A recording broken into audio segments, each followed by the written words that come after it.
فعلمت ما فی السماوات وما فی الارض، تو جو کچھ آسمانوں میں تھا، جو کچھ زمینوں میں تھا، میں نے سب کچھ جان لیا۔ اللہ جو ان آسمانوں اور زمینوں کا مالک ہے، اس نے اپنی آخری کتاب جس نے نازل فرمائی ہے پڑھنے کے لیے، ہدایت کے لیے، اس کتاب کو جب جلایا جا رہا ہو اور اس کی ویڈیوز وائرل ہو رہی ہوں، حضور صلی اللہ علیہ وسلم کے کارٹون بنائے جائیں اور تم کچھ نہ کر سکو، اور جنگ کی بات تو اللہ نے کی ہے، فَأْذَنُوا بِحَرْبٍ مِّنَ اللَّهِ، تو پھر اعلان جنگ کر لو اللہ سے، پھر اعلان ہو گیا تمہارے ساتھ اللہ کی اب جنگ ہے۔ اور حدیث پاک میں ہے کہ جو فاسق کی تعظیم کرتا ہے، اس کی تعظیم کرنے سے اللہ کا جو عرش ہے وہ اللہ کے غضب سے کانپتا ہے۔ الصلاة والسلام علیک یا نبی اللہ وعلی آلک واصحابک یا نور اللہ، رب اشرح لی صدری ویسر لی امری واحلل عقدۃ من لسانی یفقهوا قولی، استغفر اللہ ربی من کل ذنب واتوب الیہ۔ حمد و صلات کے بعد عزیزان محترم، اللہ رب العالمین قرآن مجید فرقان حمید میں ارشاد فرماتا ہے، یا ایھا الذین آمنوا کونوا قوامین للہ شہداء بالقسط، اے ایمان والو اللہ کے لیے حق پر مضبوطی سے قائم رہنے والے ہو جاؤ، اس حال میں کہ تم انصاف کے ساتھ گواہی دینے والے ہو، کسی قوم کی عداوت یعنی دشمنی تمہیں بے انصافی پر نہ ابھارے، تم عدل کرتے رہو، وہ خوف خدا کے زیادہ قریب ہے، یعنی عدل کرنا خوف خدا کے زیادہ قریب ہے، اور اللہ سے ڈرتے رہو، بے شک اللہ تمہارے کاموں کی بہت خبر رکھنے والا ہے، تمہارے اعمال سے اللہ باخبر ہے۔ عزیزان محترم، اس آیہ کریمہ کی مفسرین کرام نے دو تفسیریں بیان کی ہیں، ایک تفسیر عام ہے اور ایک تفسیر خاص ہے۔ ایک آیہ کریمہ کی جب آپ مختلف تفاسیر کا مطالعہ کرتے ہیں تو ایک آیت کی کئی تفاسیر ہوتی ہیں، اگر ہر تفسیر جو آیت کی گئی ہے وہ ہر تفسیر میں لکھ دی جائے تو ہر کتاب ہی تفسیر کی جو ہے وہ بہت کتابوں کا مجموعہ بن جائے۔ تو مفسرین جس رائے کو راجح جانتے ہیں اصول کے تحت، مرضی سے نہیں، اصول تفسیر انہوں نے پڑھے ہوتے ہیں۔ ہم قرآن کی کوئی آیت کا ترجمہ سمجھ کر خود سے مفہوم اخذ نہیں کر سکتے۔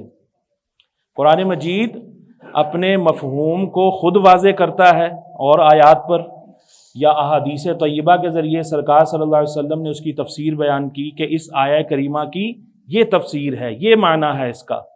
جب حضور صلی اللہ علیہ وسلم جن پر قرآن مجید نازل ہو رہا ہے وہ تفسیر فرما رہے ہیں کہ اللہ کی یہ آیت بھیجنے سے مراد یہ ہے، اس آیت کا معنی یہ ہے، حضور مراد واضح کرنے والے ہیں۔ تو کوئی شخص حضور صلی اللہ علیہ وسلم کی تفسیر کو رد کر کے کہے میری رائے میں اس کا معنی یہ ہے، تو معاذ اللہ ثم معاذ اللہ، وہ اللہ کا بھی انکار کر رہا ہے اور اللہ کے رسول کا بھی انکار کر رہا ہے۔ ایک کلام میں کروں اور کس نیت سے میں نے وہ کلام کیا ہے، وہ نیت میں بتاؤں گا یا آپ بتائیں گے؟ دوسرا کوئی تعین کرے گا تو وہ تو پھر تھوپے گا زبردستی دھونس کے ساتھ، وہ کہے گا نہیں آپ کے کہنے کا یہ مطلب تھا۔ بھئی مطلب تو میں بیان کروں گا، میں زندہ ہوں، میں کوئی قبر میں تھوڑی چلا گیا ہوں کہ اپنی مراد بیان نہیں کر سکتا۔ متکلم اپنے کلام کی مراد خود بیان کرتا ہے اگر وہ موجود ہو، اور اگر وہ موجود نہیں ہے تو پھر اس کا جو دیکھا جاتا ہے کہ اس کی زندگی کیسے گزری ہے، اس کا علم، اس کا تقوی کیسا، تو ساری جب چیزیں نظر میں رکھتے ہیں علماء، مفسرین، محدثین، تو پھر اس سے بلا وجہ بدگمانی نہیں کرتے، تو اس کے قول کی پھر جو مثبت تعویل ہوتی ہے وہ بیان کرتے ہیں، بلا وجہ سے اس پر بھی کوئی الزام تھوپ دینا۔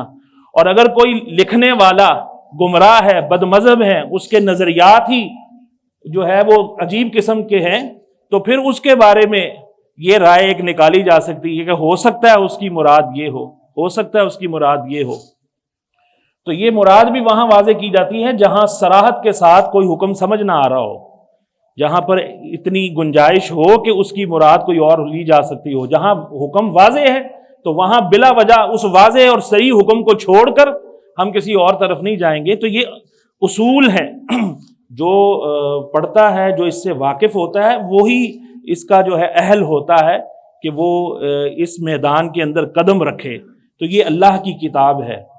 آیت کا ترجمہ یا آیت کی تفسیر بتانا یا حدیث شریف کا ترجمہ اور اس کی شرح بیان کرنا، یہ پہاڑوں سے وزنی ایک بوجھ ہے جو کہ اہل علم کے کندھوں پر ہوتا ہے۔ یہ بڑے شوقیہ لوگ جو ہیں لانچ ہو رہے ہیں اور آ کے بیٹھ جاتے ہیں، قرآن میں یہ ہے، حدیث میں یہ ہے، وہ خود جہنم کو اپنے ہاتھوں لے رہے ہیں یا اپنے خود جانے کا سامان کر رہے ہیں کہ یا تو ان کے پاس بہت سارے علوم ہوں تو وہ اس میدان میں اترے اور اللہ کی تائید بھی ان کے ساتھ ہو۔ بہت سارے ایسے علوم رکھنے والے بھی اس میں ڈوب گئے ہیں، غرق ہو گئے ہیں، بے دین ہو گئے ہیں۔ یہ اتنے بدتر فرقے جو بنے ہیں اسلام کے اندر، یہ ایویں ہی نہیں گمراہ، بہت بہت بڑے یہ علم والے بھی تھے، بڑے بڑے جو ہے بے دین قسم کے لوگوں نے بھی تفسیریں لکھی ہوئی ہیں۔ تو عزیزان محترم، بہرحال مجھے یہی آپ کو بتانا تھا کہ یہ ایک نازک راہ ہے، جس کا کام اسی کو ساجے۔ جو جہاز اڑا نہیں سکتا، آپ چنگچی چلانے والے کو جہاز کی سیٹ پہ بٹھائیں گے تو کیا کرے گا؟ مرے گا اور ساروں کو مروائے گا۔ اسی طرح آپ ایک عطائی ڈاکٹر کے پاس چلے جائیں گے تو وہ کیا کرے گا؟ وہ بھی مارے گا، اپنی آخرت بھی برباد کرے گا اور بندے کو بھی لے ڈوبے گا۔ تو اسی طرح جب کسی نااہل کو کوئی منصب دے دیا جائے تو حضور خود فرماتے ہیں کہ قیامت کا پھر انتظار کرو۔ کسی نااہل کو کوئی منصب دے دیا جائے جس کا وہ اہل ہی نہیں ہے تو پھر ایسا ہی ہے جیسا کہ اس نے قیامت ڈھا دی ہے، حدیث پاک میں ہے۔ موقع ملا تو وہ میں بیان کروں گا۔ عزیزان محترم، تو میں عرض کر رہا تھا کہ اس آیہ کریمہ کی جو دو تفسیریں بیان ہوئی ہیں ان میں سے ایک تفسیر عام ہے، وہ یہ کہ اللہ کریم ارشاد فرما رہا ہے کہ کسی قوم کے ساتھ بغض تمہیں اس کے ساتھ بے انصافی کرنے پہ نہ ابھار دے۔ جج بیٹھا ہے انصاف کی کرسی پر اور اس کی کوئی پارٹی اور ہے، اس کی افیلیشن کوئی اور ہے، اس کی ترجیحات کوئی اور ہیں، اور اس کے مد مقابل جو کٹہرے میں آ گیا ہے وہ اس کے قابو میں آ گیا ہے۔ بھائی وہ جس پارٹی کا مرضی ہو، جس گروہ کا مرضی ہو، جس مذہب کا یا مسلک کا مرضی ہو، آپ کو تو انصاف کے تقاضے پورے کرنے ہیں۔ آپ کو کیا کرنا ہے؟ انصاف کے تقاضے پورے کرنے ہیں۔ تو جو منصف ہوتا ہے اس نے یہ نہیں دیکھنا کہ یہ کون تھا، اس نے میرے ساتھ کیا سلوک کیا ہوگا یا میرے بارے میں، نہیں، اس نے انصاف کے تقاضے پورے کرنے۔ کیوں؟ اللہ فرماتا ہے اعدلو، تم نے عدل کرنا ہے، اور عدل ہی تقویٰ کے قریب ہے۔ تو عزیزان محترم، اللہ کریم ہماری رہنمائی فرما رہا ہے کہ کسی قوم کے ساتھ بغض تمہیں اس کے ساتھ بے انصافی کرنے پر نہ ابھارے، اس طرح سے کہ تم حد سے تجاوز کر جاؤ، بلکہ تم ان کے ساتھ انصاف کرو، خواہ انہوں نے تمہارے ساتھ برائی ہی کی ہو۔ کیسی پیاری تعلیم اللہ دے رہا ہے۔ خواہ اس قوم نے تمہارے ساتھ برائی ہی کی ہو، اور ان کے ساتھ نیکی اور اچھائی کے ساتھ پیش آؤ، خواہ انہوں نے تمہارے ساتھ بدی اور برائی ہی کی ہو، اور مخلوق میں سے ہر ایک کے ساتھ عدل اور انصاف کرو، اور کسی کے ساتھ ظلم اور زیادتی نہ کرو۔ اس آیہ کریمہ کی جو دوسری تفسیر ہے وہ یہ ہے کہ یہ آیہ کریمہ کفار مکہ کے ساتھ خاص ہے، کیونکہ انہوں نے مسلمانوں کو 6 ہجری میں مسجد الحرام میں داخل ہونے سے روک دیا تھا، عمرہ کرنے سے روک دیا تھا۔ 1400 صحابہ کرام احرام باندھ کر مدینہ طیبہ سے چلے اور عمرے کی نیت سے، لیکن کفار نے ان کو روک دیا کہ ہم آپ کو عمرہ نہیں کرنے دیں گے۔ تو یہ اس کا ذکر ہے۔ اس حوالے سے انہوں نے حدیبیہ کے مقام سے آگے نہیں جانے دیا، جہاں پر صلح حدیبیہ ہوئی تھی، ایک معاہدہ ہوا تھا کہ اگلے سال جو ہے پھر وہ آئیں گے، اور اس وجہ سے فرمایا کہ اس وجہ سے تم ان پر ظلم اور زیادتی نہ کرنا، عزیزان محترم، اس وقت بھی صحابہ کرام علیہم رضوان کے ذہن میں آیا کہ ہم حق پر ہیں اور اتنی تعداد میں ہیں تو ہم واپس جائیں. تو آپ صلی اللہ علیہ وسلم جو جانتے تھے وہ بقیہ صحابہ نہیں جانتے تھے. گویا کہ اس کے اندر ایک بہت بڑی فتح کا راز چھپا ہوا تھا، اور اللہ نے بعد میں فتح مکہ عطا فرمائی. پھر تو عزیزان محترم، عدل کے بارے میں بھی فرمایا، اس کی بھی دو تفسیریں کی گئیں. عدل تقویٰ کے زیادہ قریب ہے. تقویٰ کا معنی کیا ہے کہ خوف خدا کی وجہ سے گناہوں سے اجتناب کرنا، اور جو شخص عدل کرتا ہے وہ گناہوں سے اجتناب کرنے کے بچنے کے زیادہ قریب ہوتا ہے. اور دوسری تفسیر یہ بیان کی گئی کہ جو شخص عدل کرتا ہے وہ عذاب اخروی سے بچنے کے زیادہ قریب ہوتا ہے. پھر اللہ فرما رہا ہے اللہ سے ڈرتے رہو، بے شک اللہ تمہارے کاموں کی بہت خبر رکھنے والا ہے.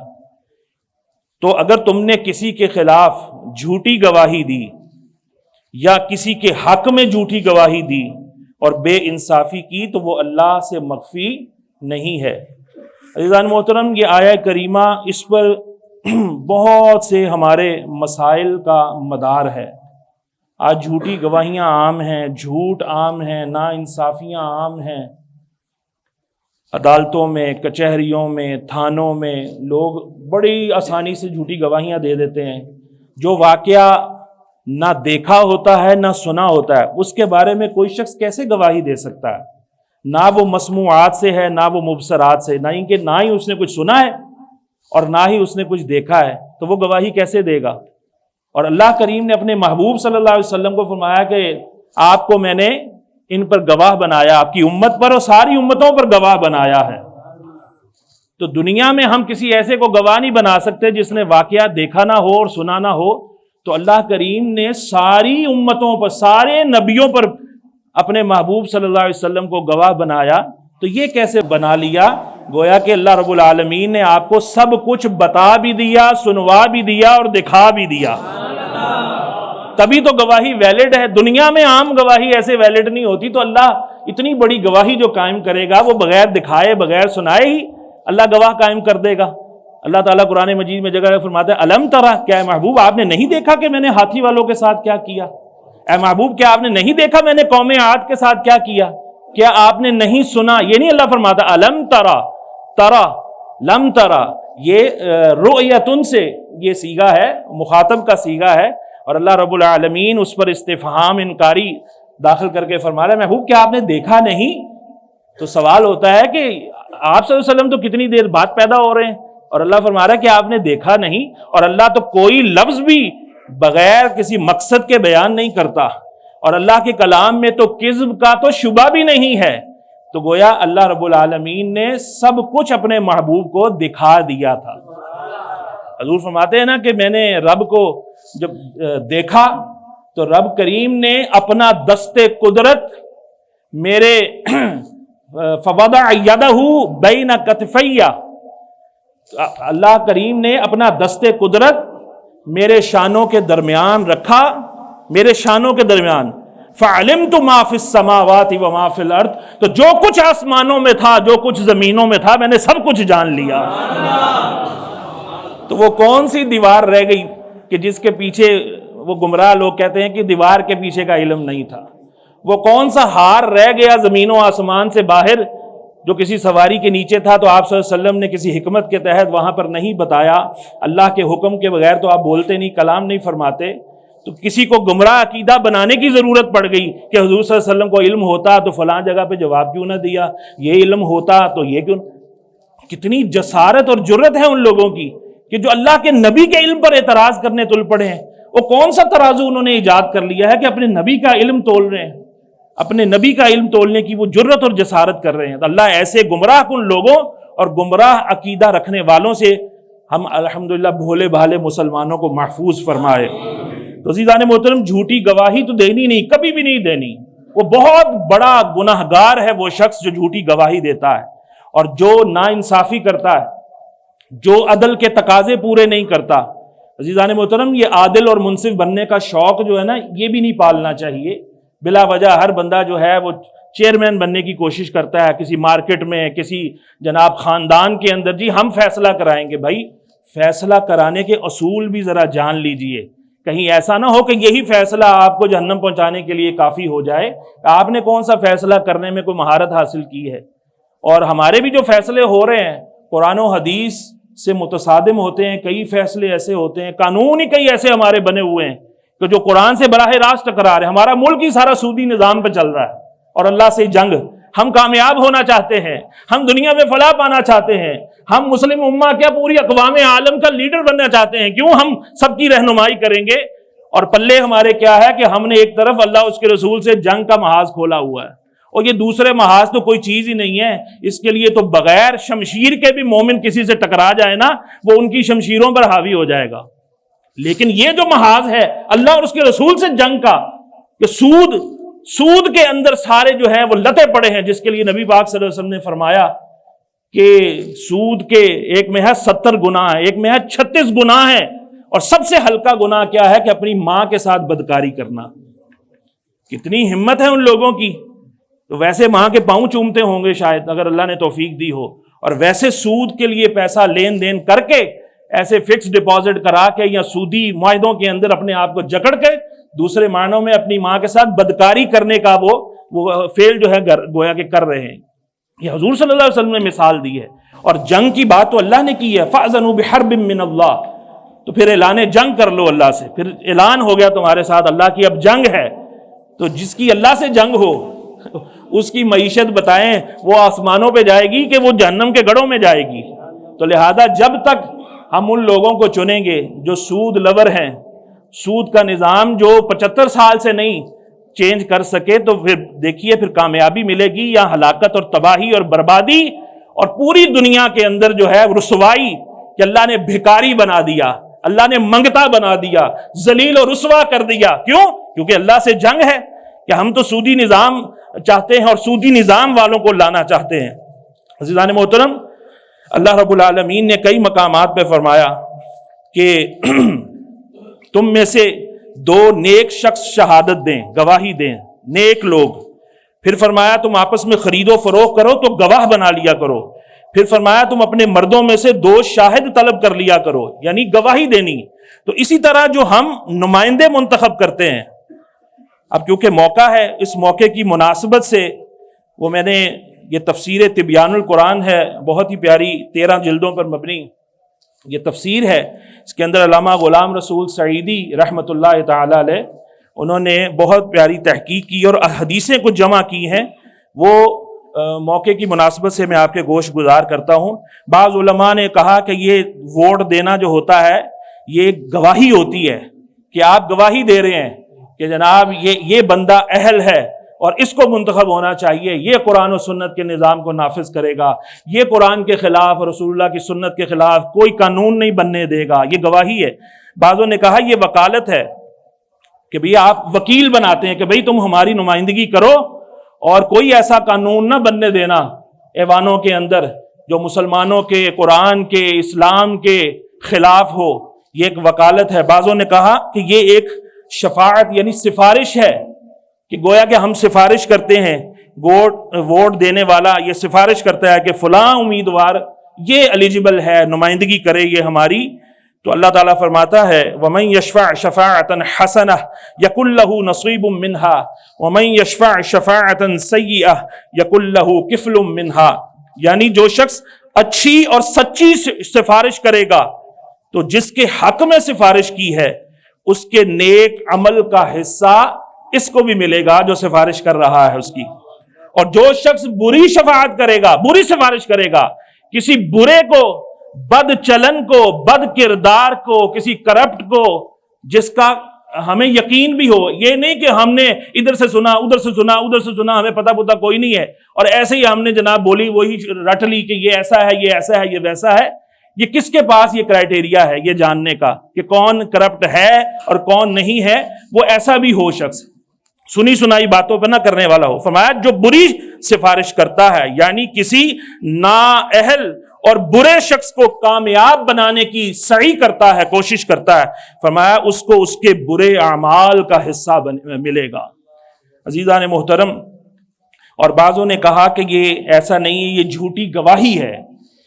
کوئی شخص کسی تعلق کی وجہ سے، کسی لالچ کی وجہ سے، کسی دباؤ کی وجہ سے کسی نااہل کو اگر ووٹ ڈال رہا ہے تو اس عمل کے ناجائز ہونے کی صاف اور سیدھی وجہ وہ یہ ہے کہ وہ ایک منصب کے لیے نااہل شخص کو مقرر کرنے کی کوشش کر رہا ہے، اور اسلام میں کسی نااہل کو منصب دینے کی اجازت نہیں ہے۔ بخاری شریف کی حدیث، حضرت ابو ہریرہ رضی اللہ تعالی عنہ اس حدیث کے راوی ہیں۔ عزیزان محترم، سب لوگ کسی نہ کسی پارٹی سے تعلق رکھتے ہوں گے، ان کا اپنا اپنا جو ہے وہ افیلیشن ہے یا ترجیحات ہے، تو جو ممبر سے بات بیان ہوتی ہے وہ حزب اللہ، اللہ کی پارٹی کی بات بیان ہوگی، اللہ کا قرآن یا اللہ نے جو منشور ہمیں دیا ہے یہ اس کے مطابق بات ہوگی۔ اس میں یہ نہیں ہے کہ فلاں کے بارے میں کر دی تو فلاں کے خلاف کر دی، تو فلاں کے بارے میں کر دی تو فلاں کے خلاف، اس لیے ہم کسی کا نام بھی نہیں لیتے۔ اب ہر بندے کے سینے میں ایمان ہے، ہر بندہ اللہ کا بندہ ہے اور رسول اللہ صلی اللہ علیہ وسلم کا امتی ہے، اس نے اپنی قبر میں اکیلے جانا ہے اور اس نے اپنے کیے کا جواب دینا ہے، تو یہ اس نے فیصلہ خود کرنا ہے۔ میں رسول اللہ صلی اللہ علیہ وسلم کی حدیثیں آپ تک صرف پہنچاؤں گا۔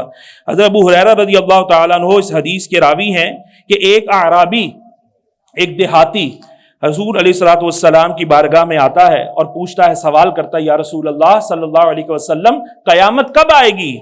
آپ صلی اللہ علیہ وسلم نے اپنی بات مکمل کر کے ارشاد فرمایا، جب امانت کو ضائع کر دیا جائے تو قیامت کا انتظار کرو۔ اس نے پوچھا، یا رسول اللہ صلی اللہ علیہ وسلم کہ امانت کیسے ضائع ہوگی؟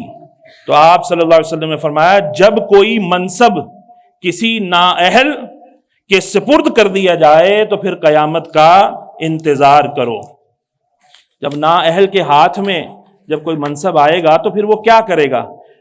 تو علامہ غلام رسول سعیدی رحمۃ اللہ علیہ آپ ارشاد فرماتے ہیں کہ جو کسی ایسے شخص کو قومی یا صوبائی اسمبلی کے لیے ووٹ ڈالتا ہے جو دینی اور دنیاوی علوم سے بہرہ مند نہ ہو اور اس کا بد چلن اور بد کردار ہونا بالکل واضح ہو، تو وہ اس نمائندگی کے لیے نااہل شخص کو منتخب کر رہا ہے، اور نااہل کو منصب کے لیے منتخب کرنا اس حدیث کے مطابق قیامت آ جانے کے مترادف ہے۔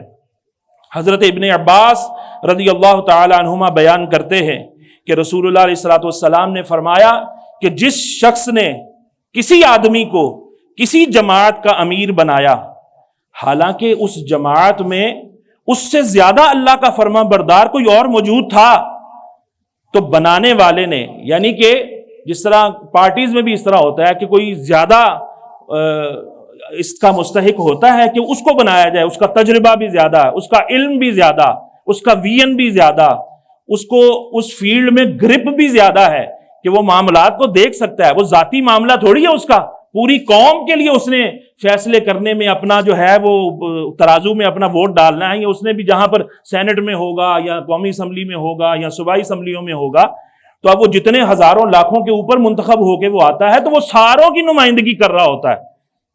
تو حضور صلی اللہ علیہ وسلم نے فرمایا کہ کسی شخص نے اگر کسی بد چلن کو یا بد کردار کو، یعنی کسی آدمی کو کسی جماعت کا امیر بنایا، حالانکہ اس جماعت میں اس سے زیادہ اللہ کا فرما بردار بندہ تھا۔ اب فرما بردار اللہ کا کیسے ہوگا؟ وہ نمازی بھی ہو، وہ پرہیزگار ہو۔ فرمایا کہ اس سے زیادہ فرما بردار بندہ تھا، تو بنانے والے نے اللہ اور اس کے رسول اور جماعت مسلمین سے خیانت کی۔ اور خیانت کے بارے میں کیا ہے؟ من لا امانت لا ایمان، اس طرح کر کے حدیث پاک ہے کہ لا ایمان لمن لا عہد لا، لا ایمان لمن لا امانت لا، اس کا ایمان ہی نہیں، وہ کامل مومن ہی نہیں جس نے وعدے کی پاسداری نہیں کی۔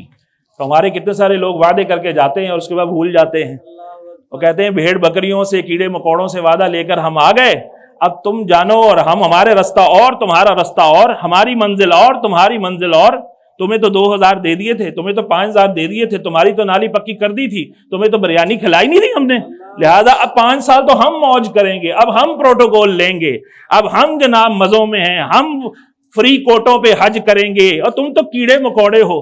ہم 5% لوگ 95% لوگوں کے وسائل پر قابض ہو کر دیکھنا تمہیں کیسے الو بنا کر ہم ایسے گزار جائیں گے یہ وقت۔ اور یہی کچھ ہوتا رہا ہے ہو رہا ہے اور اس طرح سے جناب، اور حالانکہ ان سے زیادہ نیکوکار لوگ موجود ہیں، ان کی پارٹیوں میں بھی موجود ہوں گے، لیکن وہ ان کی حق تلفیاں ہو جاتی ہیں۔ حضرت ابن عباس رضی اللہ عنہما بیان کرتے ہیں کہ رسول اللہ علیہ الصلوۃ والسلام نے فرمایا، جس آدمی نے کسی شخص کو مسلمانوں کا عامل بنایا حالانکہ وہ جانتا تھا کہ اس سے بہتر شخص موجود ہے جو کتاب اللہ اور سنت رسول کا زیادہ جاننے والا ہے۔ یہ حضور فرما رہے کتاب اللہ اور سنت رسول کا زیادہ جاننے والا ہے۔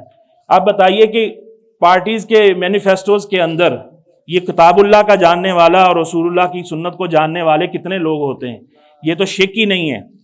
تو عزیزان محترم، صرف زیادہ سے زیادہ سہارا لیا جاتا ہے، وہ وزارت جو دینی ہوتی مذہبی امور کی، یہ مسئلے ہم سے نہیں سنبھالے جانے، یہ تم سنبھالنا، اور وہ بھی بیچارے دین میں مداہنت اختیار کر رہے ہوتے ہیں، وہ بھی بے بس ہوتے ہیں کہ وہ ٹوٹل پورا کیا ہوتا ہے پروٹوکول کہ وہ بھی انجوائے کر رہے ہوتے ہیں۔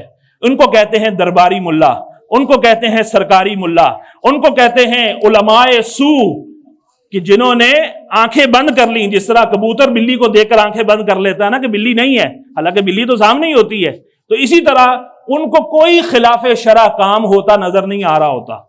وہ جو مقرر ہوتے ہیں اس طرح سے، تو وہ بھی قیامت کے دن جب پھندے ان کے گلوں میں پڑیں گے تو وہ اس کو اس کا حساب دینا ہوگا۔ تو حضور صلی اللہ علیہ وسلم فرماتے ہیں حالانکہ وہ شخص جانتا تھا کہ اس سے بہتر شخص موجود ہے جو کتاب اللہ اور سنت رسول کا زیادہ جاننے والا ہے، تو اس آدمی نے اللہ تعالیٰ، اس کے رسول اور تمام مسلمانوں سے خیانت کی۔ حضرت ابو ایوب رضی اللہ تعالیٰ عنہ بیان کرتے ہیں، میں نے رسول اللہ علیہ الصلوۃ والسلام کو یہ فرماتے ہوئے سنا ہے کہ جب کوئی اہل شخص دین کا والی ہو تو دین پر نہ رونا، کہ کوئی اہل شخص اگر دین کا والی بنا دیا جائے تو پھر تم نے دین پہ نہیں رونا، اور جب نا اہل والی ہو تو پھر دین پر رونا، پھر دین پر رونا۔ حضور صلی اللہ علیہ وسلم کے کارٹون بنائے جائیں اور تم کچھ نہ کر سکو، حضور صلی اللہ علیہ وسلم کی توہین ہو، اللہ جو ان آسمانوں اور زمینوں کا مالک ہے، اس نے اپنی آخری کتاب جس نے نازل فرمائی ہے پڑھنے کے لیے، ہدایت کے لیے، اس کتاب کو جب جلایا جا رہا ہو اور اس کی ویڈیوز وائرل ہو رہی ہوں، اور مسلمان وہاں پر شرابیں پی رہے ہوں، مسلمان وہاں رنگ رلیوں میں مصروف ہوں، مسلمان جناب اپنے ہی خوش گپیوں میں مصروف ہوں، اور ان کے کان پر تو جوں تک نہ رینگے، اور جو کوئی احتجاج کرنے کے لیے، پرامن احتجاج کرنے کے لیے اگر کوئی کھڑا ہو بھی جائے تو اس کو بھی منع کیا جائے یا ان پر آگے ظلم ڈھائے جائیں، یہ زیادتی ہے۔ مسلمانوں کے ساتھ ایسا نہیں کرنا چاہیے۔ اپنی املاک کو توڑنا، اپنی املاک کو جناب جلانا اور فساد پھیلانے والوں کی مدد کرنا، کیونکہ فساد پھیلانے والے جو شریر ہوتے ہیں وہ ایسے موقع ڈھونڈتے ہیں، جب دو پارٹیوں میں آپس میں تضاد ہوتا ہے تو تیسری قوت فائدہ اٹھاتی ہے، تو ہم کسی کو موقع دیں۔ یہ اسلام کی کس روح سے جائز سمجھ لیا کسی نے کہ ہم جناب اپنے ہی مسلمانوں کی گاڑیاں توڑ دیں، ان کی موٹر سائیکلیں جلا دیں، ان کے گھروں کو توڑ دیں، ان کے بینکوں کو لوٹ لیں؟ واہ، یہ کون سے جناب فقہی جزیہ کسی نے پا لیا کہ جس سے اس کے لیے چوری کرنا، ڈاکہ مارنا یا کسی کی گاڑی توڑنا، املاک کو توڑنا جو ہے اس کے لیے جائز ہو گیا؟ ایسا بالکل بھی نہیں۔ یہ کافرانہ فعل ہے، یہ مفسدانہ فعل ہے، یہ مسلمانہ فعل نہیں ہے۔ احتجاج کا یہ طریقہ ہرگز نہیں ہے۔ تو لیکن یہ تیسری قوتیں ہمیشہ فائدہ اٹھاتی ہیں، تو پھر جو صحیح بھی احتجاج کر رہا ہوتا ہے اس کو بھی بدنام ہونا پڑتا ہے، کیونکہ پھر اس کی گرپ نہیں ہوتی، اپنے موب پر، اپنے ہجوم پہ اس کی گرپ نہیں ہے کہ کسی نے ایک آواز نکال دی اندر سے اور پھر اس کو سنبھالنا مشکل ہو جاتا ہے۔ تو عزیزان محترم، ایسی کسی ایکٹیویٹی کا آپ حصہ نہ بنے کبھی بھی۔ حضور صلی اللہ علیہ وسلم کی احادیث سے یہ واضح ہو گیا کہ جو شخص پیسوں کے لالچ میں، برادری کے تعلق کی وجہ سے یا کسی با اثر آدمی کے دباؤ کی وجہ سے جو ہمارے ہاں چل رہا ہے اور نااہل کو ووٹ ڈالتا ہے، وہ اللہ اور اس کے رسول اور تمام مسلمانوں سے خیانت کرتا ہے۔ عزیزان محترم، نیز فرماتے ہیں اہل شخص کے ہوتے ہوئے نااہل شخص کو ووٹ ڈالنا یہ ظلم ہے، کیونکہ ظلم کا معنی ہی یہ ہے کہ کسی چیز کو اس کے غیر محل میں رکھنا۔ وضع الشیء فی غیر محلہ، جوتے کی جگہ پاؤں ہے، اس کو اٹھا کے جو سر پہ رکھے گا وہ ظلم کر رہا ہے۔ پگڑی کی جگہ سر ہے، پگڑی کو پاؤں کے نیچے کوئی دے گا، وہ کیا کر رہا ہے؟ ظلم کر رہا ہے، کیونکہ جس کا جو مقام ہے اسے وہاں نہیں رکھ رہا۔ تو جس فاسق کی اہانت واجب ہے اس کی تقدیم کرنا، اس کو پروٹوکول دینا، اسے اس قابل سمجھ کے اوپر لانا کہ جناب آپ ہماری رہنمائی کریں اور آپ جو ہے وہ نیابت مسلمانوں کی اور امارت اور امامت کا حق ادا کریں، تو یہ ایسا ہی ہے جیسے آپ فاسق کی تعظیم کر رہے ہیں۔ اور حدیث پاک میں ہے کہ جو فاسق کی تعظیم کرتا ہے اس کی تعظیم کرنے سے اللہ کا جو عرش ہے وہ اللہ کے غضب سے کانپتا ہے، اللہ کے غضب سے وہ کانپتا ہے، حالانکہ اس کی توہین واجب ہے، آپ اس کی تعظیم کر رہے ہیں۔ عزیزان محترم، یہ چھوٹا مسئلہ نہیں ہے۔ تو عزیزان محترم، یہ بھی علامہ غلام رسول سعیدی رحمۃ اللہ علیہ فرماتے ہیں کہ جب کوئی بد کردار اور فاسق و فاجر یا بد مذہب شخص اسمبلی میں پہنچے گا، اس کو قانون سازی کا اختیار ہے، بلکہ ممکن کیا، یہ تو واقع ہے کہ وہ کیا کرے گا، خلاف شرع قانون بنائے گا۔ اسمبلی سے آوازیں اٹھتی ہیں کہ جناب وہ یہودیوں کی حمایت میں آوازیں اٹھتی ہیں۔ اسمبلی میں ایسے لوگ بھی لبرلز موجود ہوتے ہیں جو باہر سے مغرب سے متاثر ہیں، اور جو مردوں کی مردوں سے شادیاں، عورتوں کی عورتوں سے شادیاں ان کے حق میں بول رہے ہوتے ہیں۔ ہمارے یہاں جو عورتیں باہر دنگا ہو کر چلنا چاہتی ہیں، میرا جسم میری مرضی کے نعرے لگاتی ہیں، ہماری اسمبلیوں کے اندر ان کے حمایتی لوگ موجود ہوتے ہیں۔ قرآن اور دین ہمیں کیا کہہ رہا ہے کہ اس شخص کو لاؤ جو قرآن و سنت کا جاننے والا ہے، ورنہ وہ پورے اپنی قوم کے ساتھ خیانت کرے گا۔ اور ہمارے یہاں کیا ہو رہا ہے، ہم جناب کسی اور پہ فریفتہ ہوئے جا رہے ہیں۔ فرمایا کہ جو کوئی خلاف شرع یعنی قانون بنائے گا وہ پھر کیا کرے گا، دین پر کاری ضرب لگائے گا۔ تو اسی طرح بہت سے قانون پاس ہوئے، زنا بالرضا، کہ اگر مرد اور عورت مرضی سے اپنی مرضی سے بدکاری کرنا چاہیں تو ان کو سزا نہیں ہوگی۔ یہ ہمارے یہاں جو ہے وہ قانون پاس کیا گیا، اور اتنے جو ہے وہ آئلی قانون تھے جو اس طرح کے پاس کیے گئے۔ عزیزان محترم، اس لیے فرماتے ہیں کہ جو لوگ غیر متدین، غیر دینی لوگوں کو، غیر صالح لوگوں کو جو صلاحیت نہیں رکھتے، بھئی اگر دینی پارٹی میں کوئی نہیں بھی ہے، دوسری پارٹی میں ہے، لیکن وہ قرآن و سنت کا جاننے والا ہے، اس کا رہنما، اور اس کے سارے ورکر ایسے ہیں تو وہ بھی آ سکتے ہیں۔ ان کا راستہ کس نے روکا ہے؟ شرط کیا ہے؟ شرط نہ نشان ہے، شرط نہ امارت ہے کہ کتنا امیر ہے آپ کا جناب جو حکمران ہے یا آپ کا جو لیڈر ہے، یہ شرط نہیں۔ شرط کیا ہے؟ قرآن و سنت کا عالم ہو، بد مذہب نہ ہو، قرآن و سنت کو زیادہ جاننے والا ہو۔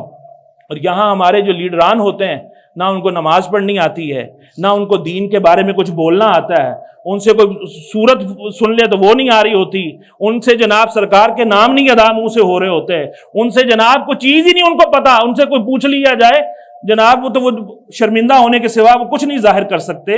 تو عزیزان محترم، یہ ہمارا دین کا جو ہم سے تقاضا ہے، بڑی سوچ سمجھ کر آپ نے اس امانت کو استعمال کرنا ہے، کیونکہ ہر بندہ اپنے اعمال کا جواب دہ ہے۔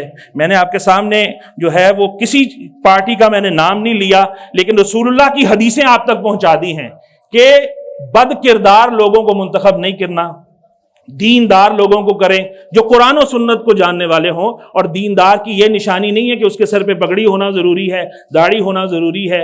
اگر اس نے پگڑی نہیں بھی رکھی، ٹوپی پہنتا ہے تو وہ بھی دیندار ہے، اور ٹوپی نہیں بھی پہن رہا، ننگے سر ہے، تو دین میں وہ کمال رکھتا ہے، بد کردار نہیں ہے، کرپٹ نہیں ہے، اسے بھی چنا جا سکتا ہے، وہ جس پارٹی میں مرضی ہو۔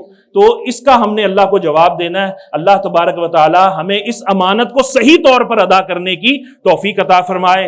اور یہ جو بڑا ہمارے حالات جو ہیں ملکی بہت جو ہے نازک ہیں، اس میں کوئی شخص کسی بھی فساد کا حصہ نہ بنے، بلکہ آپ محافظ بنے، اپنے بھی، اپنے علاقے کے، اپنے خاندان کے اور اپنے دائیں بائیں کے لوگوں کے۔ کسی بندے فسادی کو دیکھے تو قانون کے حوالے اسے کیا جائے، کسی کا کھلونا نہیں بننا۔ کہیے انشاءاللہ۔ اللہ رب العالمین ہمیں عمل کی توفیق عطا فرمائے۔